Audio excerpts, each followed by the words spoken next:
Hello, good morning, good afternoon, good evening. It all depends on your location. Yeah, this morning we'll be talking about a few things. We only have 30 minutes, so I won't take much of your time because normally I'm supposed to be at work. So because I'm free, some few hours, so I decided to take this few minutes to just debrief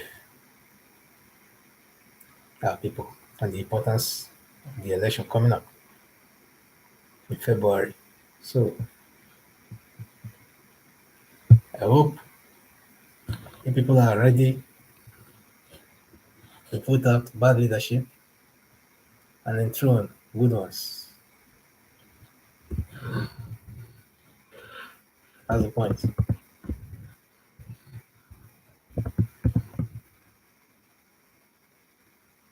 We have to motivate our folks,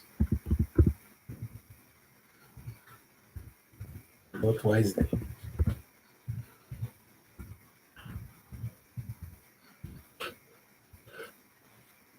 That's what you have to do. You can't force anyone to do what they don't really want to do. But the problem is that a lot of people are doing what they do due to lack of information. Sorry about that. I have some little cat on my throat is winter here. And also, some are doing it out of ignorance, while others are doing it out of poverty. So well, whatever the case may be, at the end of the day, the choice you make or you make now might end up affecting your very self and even your future generations. That's a fact. So our advice is that, my advice is that whatever the case may be, vote wisely so that everything will end up well with you and your future generations.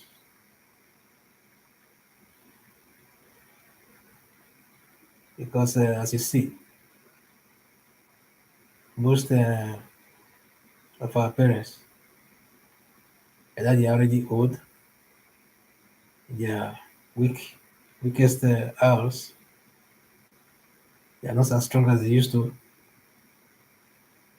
So, but the point is, they've done their bit. They fought for the independence, and they gave us independence, and they gave us freedom.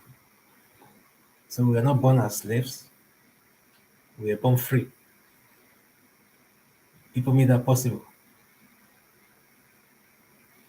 So we should not sell our own birthright for a pot of porridge simply because one politician is dangling some carrots and what have you on your face, then you jump and you forget about the important thing that you're supposed to guide jealously, which is your freedom and the future and the freedom of the generations yet unborn. So, brothers and sisters, people, men and women, wake up. You fought for our struggles. I'm talking to the aged ones now, the wise ones. You fought for our independence. You gave us the independence. And we know you are old and weak, but your wisdom can still go a long way. So you can still give your advice, candid advice, to those who are closer to you there or are near to you anytime you get this message. Because that is how other developed countries become what they become today. They pass their knowledge to the generations, the young ones, the young generations, and those ones end up passing it up. Yeah, but in our own cases, there are some things that are missing in the history because our old ones, either they just think that those are things of the past, or they don't want to remember those hard times and things like that, and they continue on that note. But at the end of the day, the new generations suffered also from that because there are things we're supposed to know that we did not know simply because it was unspoken, you know, during the time of our own very parents, who refused to hit on these issues as they should. So ladies and gentlemen, these are the issues that we should actually, you know, talk about. So let's talk about it as it affects us. So that is it.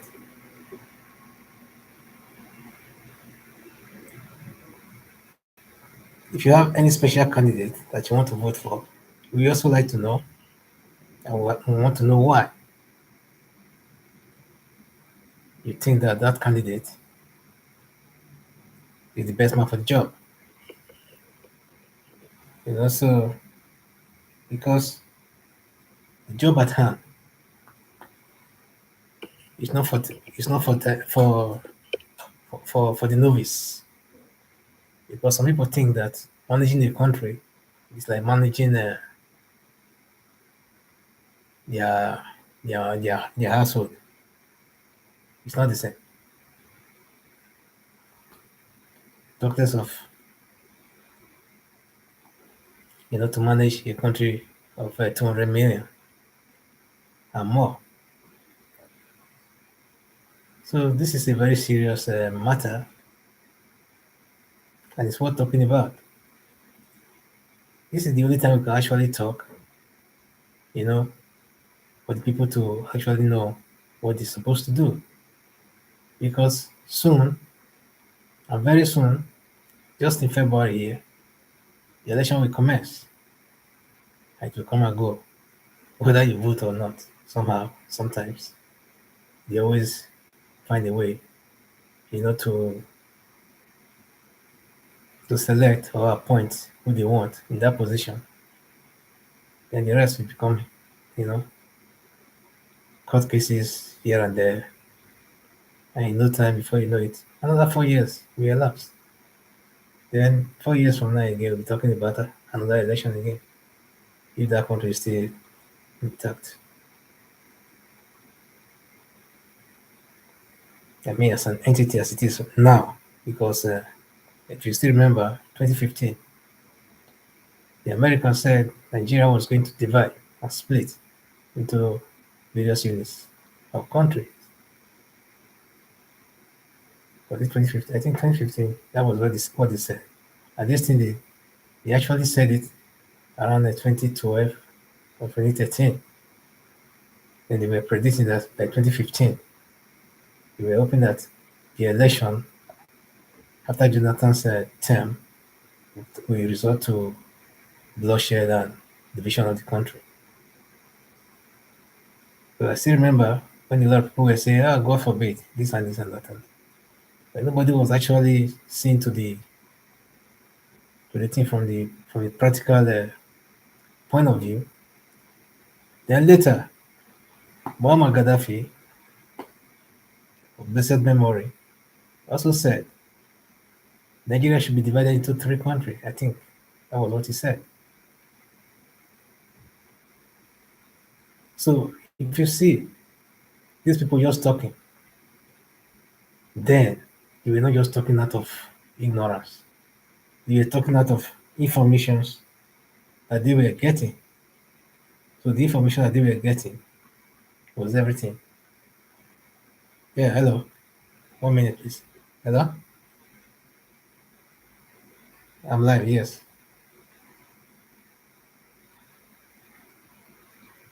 Yeah. So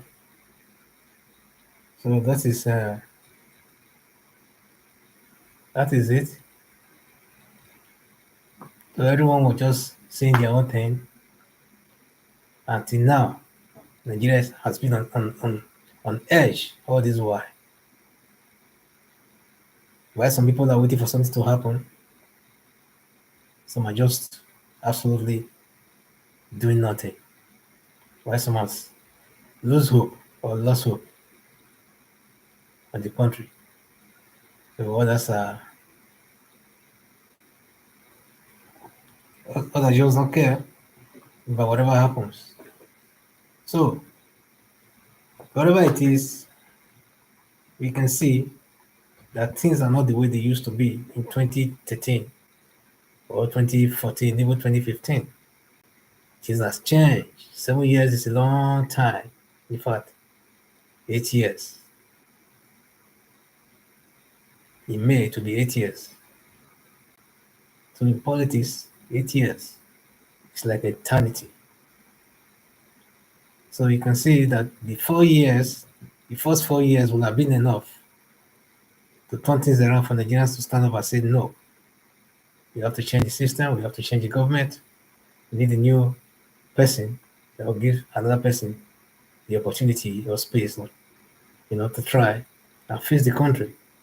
But rather, they perpetrated the same man in that position, they force him upon Nigerians, even when a lot of people were speculating that the man was very free and weak.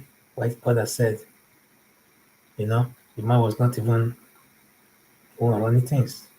Just recently again, a lady by the name of Tinjafatu Muhammad, who was the PCC director of the APC, that defected to a PDP just a few days ago, I think, a few days ago, I would say. Then she was also saying things again like that Buhari was not the one running the affairs of the country. It was Buhari's nephew or grandnephew. They call Tunde.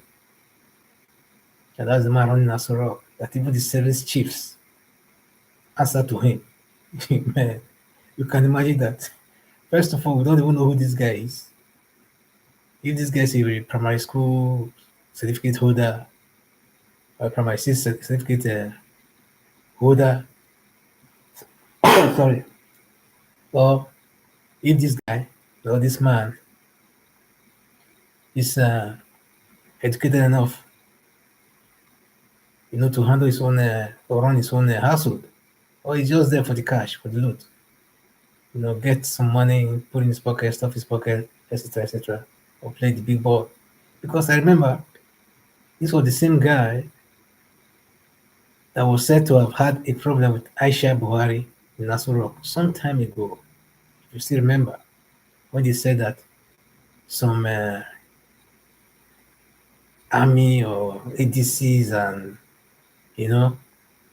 what have you shot at each other because of this same man. So you can imagine if people like that are the ones running the country.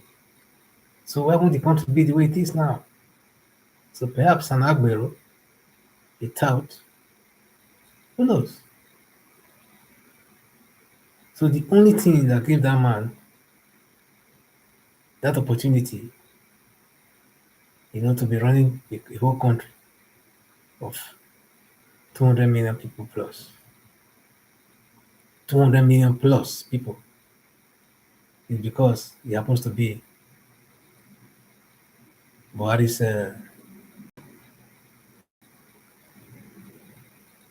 relation. That's all. So the man they voted for is not the same. It's not the same man that is running the country. With some imbecile from nowhere that nobody knows. So that is why a lot of people are saying Buhari is dead. So, but I don't believe that Buhari is dead, because if Buhari was dead, there are people who walk around the Aso Rock there that would have known, at least one person out of all of them would have still come out and say, this is what is happening, no matter what. So what we are saying here is that if what this woman said is anything to go by, that Buhari is not the one running the country, that is somebody else that nobody even know anything about, then it will be a very big shame and big slap on the faces of Nigerians.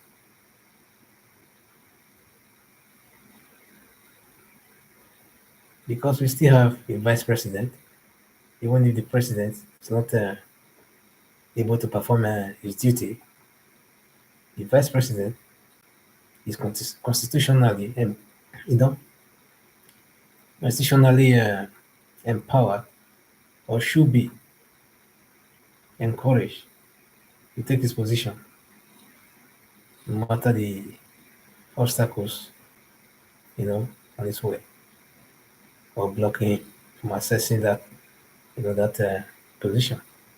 Because as a vice president, the constitution empower him definitely, to function in the absence of the president. So there are some little cabals around the corners and kitchen cabinet of Mr. President that are stopping him from doing just that. I want to just come out and tell us what the hell is going on, so that the people can at least stand up for their country and see where to take it to, from where it has been. So, my people, wherever it is, this is an election season. It's a very important season for Nigeria. 4 years can upturn all this backwardness. 4 years of good leadership, I mean, can upturn everything and steer the ship back into progress and prosperity. So, you should not just lay back and say, it doesn't concern me, it's not my business, it's their business, and what have you. Because when you say so, when it becomes business, then it concerns you. Because once it becomes business, then it concerns everyone else. Everyone else. Because Nigeria is not a joke. If Nigeria have to practice true democracy, then the structure that it has to be based on have to be clear. If it's regional, let it be regional. Let us know what we are doing. If it's state, let the states be empowered to do what they have to do courageously. Not the other way around, where the state will collect taxes and the federal government will take all the money to Abuja, first of all, before distributing the resources back to the state, or a meager some of it. It doesn't make sense, because the federal government said the petroleum, they said the crude oil. So what the hell are used to do with the state taxes? Let the state collect their taxes and use their taxes for their own people, for their own states. The crude oil money, you collect it. Then at the end of the day, you give a stipend to the states. As it looks today, the minister looks more, or let's say, the minister looks more powerful than the governor. It's not supposed to be so, because the governor is elected. and the minister is not. It's appointed by the president. Anybody can be a minister. Even a school sat dropout can be made a minister. But in Nigeria today, the constitution has it clear or states it clearly that to be a governor you have to have at least first degree from the university, BA, BSc, what have you. So, but in a ministerial position, there's nothing like that. It's not stipulated. In fact, you can be a primary school dropout and still be a minister. So minister of this, minister of that, sometimes they clash with their state governors because they belong to to different parties, or because they see themselves as Abuja politicians who have the connections and what have you, at the helms of affairs of the country. Therefore, they're coming back to their state or states to come and try to oppress even their own state governors. Because I still remember an incident where Amici, after 2015 election, Amici was already out as a governor of Rivers State then. And he became a minister under this present administration. So there was a day Amici went to Rivers State, Port Harcourt to be precise. Then the next thing you know is that the governor was coming with an entourage. Amici was coming with an entourage. And Nigeria. So as they met somewhere, then the problem started. This one was ordering the police to do this, the other one was ordering the police to do that. How can a minister come to my own state as a governor and start to order police to do what? If the police were even confused. Because first of all, it's like, oh, two brothers are fighting. Then secondly, it's like, okay, I can't do that too. It's my own state. Then the other one is like, okay, I can't do that too. This man is coming from Abuja. Yeah, the president have his back. So all this kind of foolery. So what I'm trying to say here is that all these things are caused, by by the confusion, that's that is shrouded in the laws of the land. Let's put it that way, because you cannot you cannot constitute everything by saying that constitution this, constitution that, constitution this, constitution. No, there are things. There are the basic things that the constitution have to at least straighten up, and that we know. Everybody knows that, or everybody should know that the governor should be more powerful than the minister, just like the governor should be more powerful than a commissioner, under his own his appointees. So same thing applies to the ministers should know their position also, that they don't have any power to go to any state and start to boss any state around. That was why the same thing, another reference to Wiki of River State. He said that the governor of the NDDC, I think minister of NDDC, I guess, into River State to to establish a project, but he was not consulted. This point just came into the state and started to do things, anyhow. Then this man wondered, said, then he questioned the rationale. He said, why? It would be wise that you come to a state, or my state. The first thing you have to do is to at least meet the governor of that state and ask the governor, what can we do for you? Is there any project of importance that you think NDDC can do for you? Then we'll tell you, this is what you can do. Then we will not interfere with that this thing. Then you do it from A to Z. Then you finish it. So if there's any other one that has been half done that you want to complete, maybe it was an NDDC project that you didn't know about, then we show it to you. Then you finish it up. So, but it was not so. The next thing you will hear is that they spend 1 trillion naira for, you will say, drainage what have you, they give it any name, you know. So what did that one mean? In essence, is clearing of gutter. gutter that, the gutter that they did not build. Yeah.